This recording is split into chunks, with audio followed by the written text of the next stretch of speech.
Long Island medium Theresa Caputo's difficult decision, starting a new life for her son and ending an old relationship.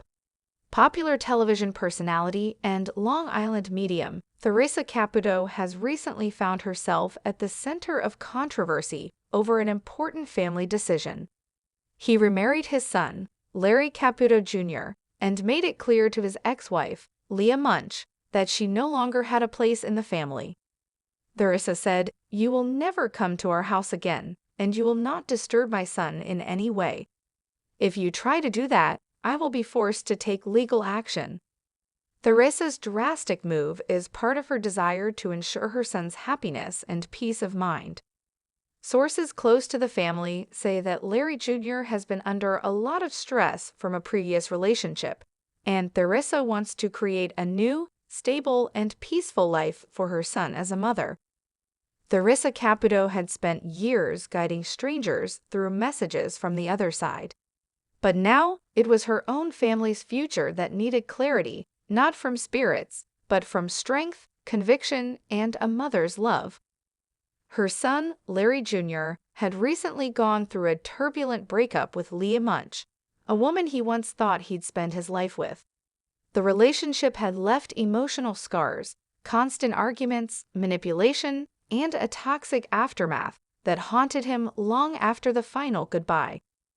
Theresa watched her son suffer silently, torn between nostalgia and a desire to move forward. As a mother, she knew she had to intervene, not with whispers from beyond, but with bold action in the present.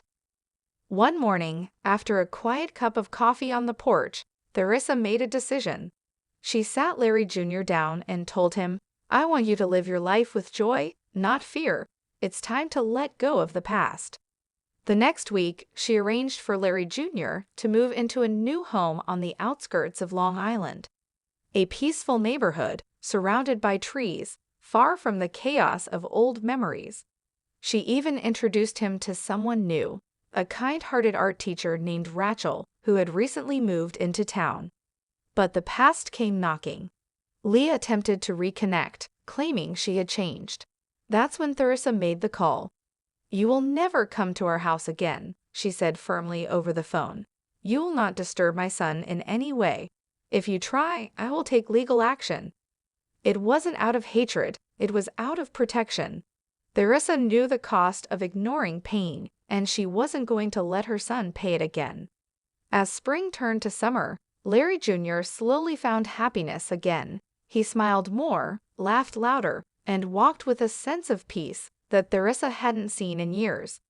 And though the decision had been difficult, Theresa knew in her heart that she'd done the right thing, not just as a medium, but as a mother. However, it was a cloudy Tuesday morning in Manhattan, and the prestigious Hamilton Academy of Performing Arts was buzzing with excitement. The school had been chosen to participate in a special episode of Raising Spirits, featuring none other than the renowned medium, Theresa Caputo. The students didn't quite know what to expect. Some were skeptical, others were thrilled, but all of them felt something in the air, something electric. Theresa walked into the mirrored dance studio in her signature stilettos and teased blonde hair, her energy filling the room like a sudden gust of wind. The dancers paused mid-rehearsal, awestruck by her presence. "Okay, listen," Theresa said, clapping her hands. "Spirit is already talkin'. There's someone here who lost a young man. He passed suddenly. I'm feeling something with the chest, maybe a heart issue or impact." A hush fell over the group. One of the dancers, Ava, a 19-year-old ballet prodigy, began to shake. Her best friend, Tyler, a fellow dancer, had died in a tragic accident just 6 months ago. A drunk driver had struck him as he walked home from rehearsal. "I think that's for me," Ava whispered, tears pooling in her eyes. Theresa turned to her immediately, as if drawn by an unseen force. "He's saying he didn't feel pain. He's saying you were the last person he danced with, and he wants you to stop blaming yourself for not walking home with him that night." Ava gasped. Only a few close friends knew that she'd offered Tyler a ride that evening, but he had declined, saying he needed to clear his head. Theresa's voice softened. He's showing me a stage. A red curtain. He's saying you need to dance that solo. The one you choreographed together. Everyone in the room froze. Ava hadn't performed since Tyler's death. The solo had been shelved, locked away with her grief. He's proud of you, Theresa continued. He's with you. He says every time your foot hits the floor, it's like his heartbeat continues. Overcome, Ava fell to her knees, sobbing, not from sadness, but release. The other dancers surrounded her, offering comfort. Even the skeptical ones were silent, moved by what they'd witnessed. Theresa stepped back, her expression calm. Spirit just wants us to heal. They never really leave us. They dance beside us. As the camera crew packed up and the sun finally broke through the clouds, Ava stood up and walked to the center of the room. Without a word, the music started, the track she and Tyler had once chosen, and she began to dance. This time, she wasn't alone. However, it was a crisp autumn afternoon in Long Island, and the line outside Theresa Caputo's reading room stretched around the block. People held photos, jewelry, and folded letters, each a silent hope to reconnect with someone they had lost. Among them stood Alina Moore, a 32-year-old nurse from Albany. She had never believed in mediums. But after her younger brother, Kyle, died in a car accident last winter, grief had twisted her heart into a knot of what-ifs and maybes. She just needed closure.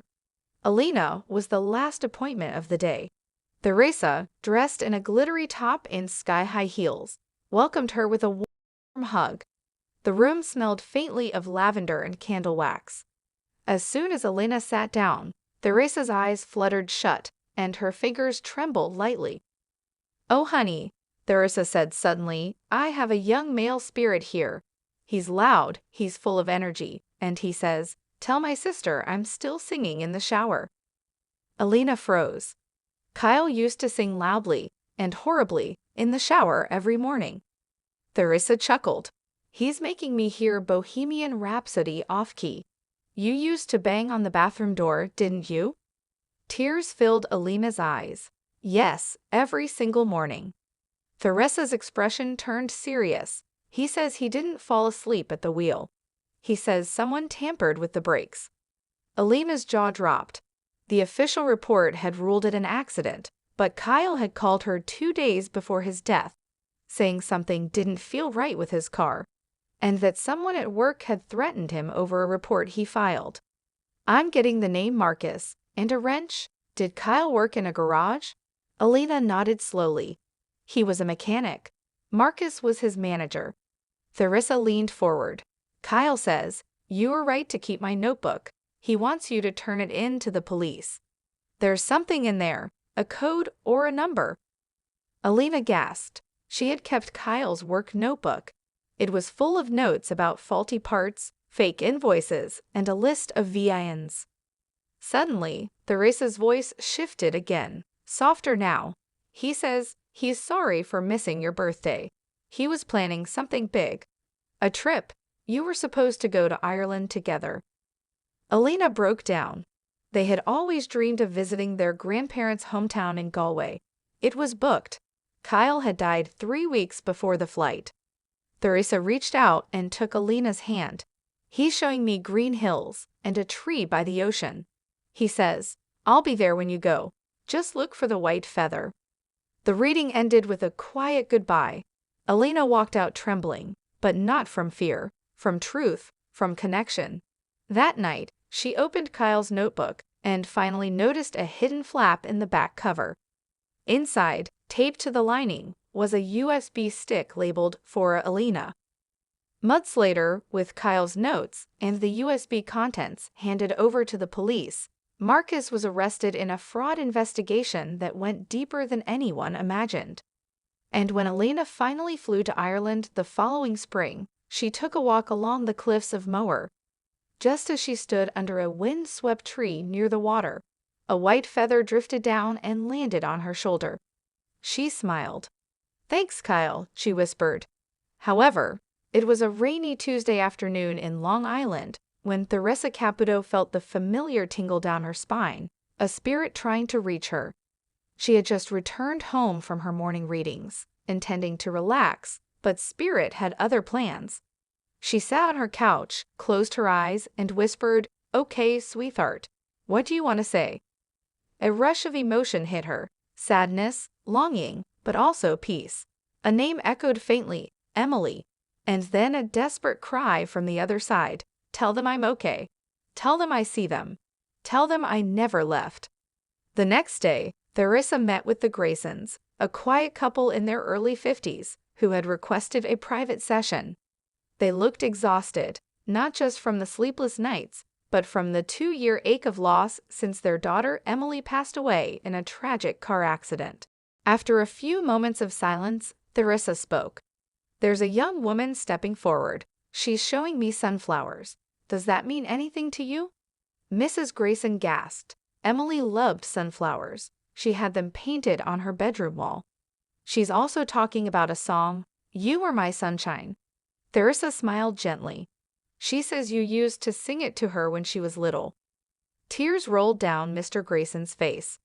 "She's here," Theresa said softly. "Emily is showing me a field of sunflowers and she's dancing. She says, 'Mom, Dad, I'm not gone. I'm right here. I see you keeping my room just the way I left it. She loves that you did that.'" Mrs. Grayson broke down. "Every morning I sit in her room and talk to her. I didn't know if she could hear me." Theresa nodded. "She hears every word. She says she leaves you feathers. Have you been finding small white feathers?" Mrs. Grayson's eyes widened. "In the kitchen, on her bed, even in the car." "Those are her signs. She wants you to know she's safe, happy, and watching over you. She says she visits in your dreams, but you always wake up crying and forget. Next time, ask her to help you remember." A quiet peace settled over the room. The weight that had gripped their hearts for years began to loosen. "Before she leaves," Theresa said, "Emily wants you to know this. Don't live in my shadow. Live in my light. She wants you to smile again, to laugh like you used to. That's how you honor her." The session ended with hugs and a newfound calm. As the Graysons walked out, hand in hand, Theresa stood by the window, watching the clouds part just enough for a ray of sunlight to shine through. "She's okay," Theresa whispered to herself, smiling. "She really is." However, it was the perfect spring morning on Long Island. The sky was painted in gentle shades of blue and blush, echoing the soft palette of Mia Reynolds' wedding bouquet. Today was the day she'd marry her best friend, Ethan, in a small garden ceremony just outside Huntington. There should have been nothing missing, except, of course, there was. Mia's mother, Linda, had passed away 3 years earlier after a long battle with cancer. She had dreamed of watching her only daughter walk down the aisle, but fate had other plans. Since Linda's death, Mia carried a weight of grief that she kept hidden behind smiles and strength. But on this day, that longing for her mother's presence felt unbearable. A few weeks before the wedding, Mia's cousin booked her a private session with Theresa Caputo, the famous Long Island medium. At first, could someone really talk to the dead? Was this just entertainment? But something inside her, something she couldn't name, nudged her to go. In the cozy room where Theresa greeted her with a big smile, teased up blonde hair, and her unmistakable Long Island charm, Mia sat down nervously. Theresa wasted no time. "I have a woman coming through very strong," Theresa began, eyes blinking rapidly. "She says she was taken too soon. Very close bond. She keeps showing me a white dress, and she's got her hands over her heart." Mia's breath caught. "My mother," she whispered. "She says, tell my baby I'm not missing the wedding. Not a chance in heaven." Theresa paused. "She's showing me pink roses. Does that mean something?" Tears flooded Mia's eyes. Her mother's favorite flower. "She's laughing now," Theresa added. "She says, tell Mia to stop worrying about the veil. I'd already fixed it." Mia was stunned. That morning, she had struggled with her veil. It wouldn't sit right, until suddenly it did. No one could explain why. As the session continued, Theresa relayed messages so specific, so personal that Mia could no longer doubt. Her mother was there, listening, watching, loving. On the wedding day, Mia walked down the aisle not with a heavy heart, but with a calm assurance. The wind blew gently, and for a moment, she felt a warm presence beside her. When the photographer later showed her a picture taken during the ceremony, there it was, an unexplained shaft of light glowing just over her shoulder. Not the sun, not a filter, just a soft shimmer that lit up the bouquet of pink roses in her hands. Mia smiled. Her mother came to her wedding after all. However, it was a bright Saturday morning on Long Island. The birds were chirping, the breeze was soft, and inside a cozy, well-decorated home, something unusual was about to happen. Not a spirit visit, not a psychic message from beyond, but a makeover.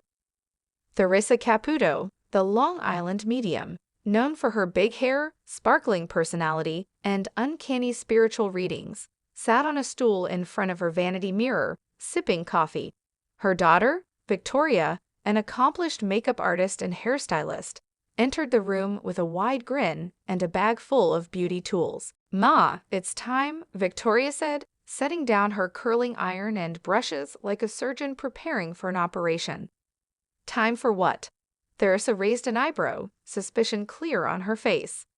"A glam makeover, total transformation, and no arguing. I promised my followers, and you agreed on camera." Theresa sighed, setting down her mug. "Fine, but I swear, if I end up looking like a Kardashian, I'm calling your grandmother's spirit to come haunt you." Victoria laughed. "Don't worry, glam, not ghostly." They began. First, the hair. Victoria carefully unteased Theresa's signature bouffant, gently brushing through the platinum blonde strands. "Ma, we're going sleeker today. Trust me." "You're messing with my identity," Theresa muttered, watching clumps of hairspray fall to the floor. "Just wait." Next came the makeup. Gone were the heavy liner and bright pink lipstick. In came warm tones, subtle shimmer, soft contouring. Theresa blinked at her reflection, half unsure if the woman in the mirror was her or someone channeling through her body. "Okay," Victoria said after an hour. "Now for the outfit." She handed Theresa a deep emerald green velvet dress with gold accessories. "You're going to look like a goddess." "A goddess medium."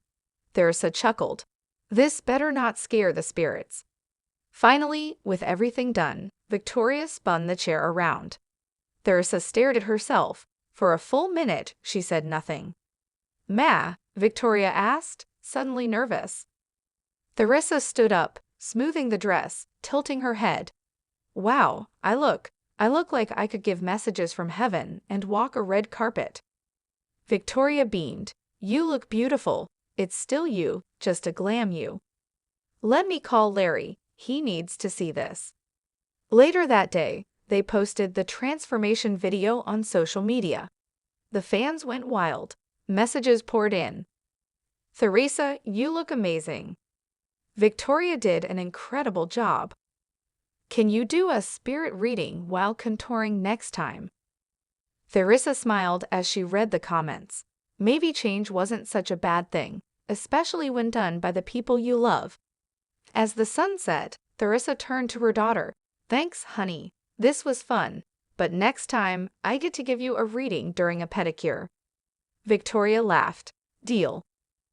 Hello, lovely viewers. Welcome to my channel. I am Mina. Hope your day is so well.